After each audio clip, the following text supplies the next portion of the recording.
Takkan nak kencing dalam botol.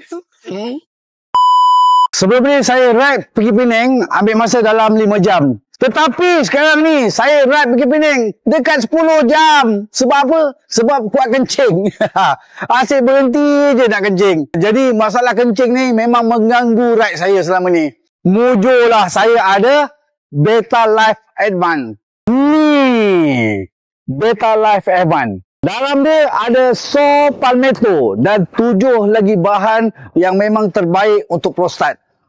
Jadi kepada mereka-mereka yang ada masalah prostat, wajib try. Tak cuba, tak tahu kan? Beta Life Advance ni bukan suplemen cekai-cekai tau. Dia ada lab test halal lulus KKM. Masalah prostat ni jangan tunggu lama. Makin teruk, lagi susah.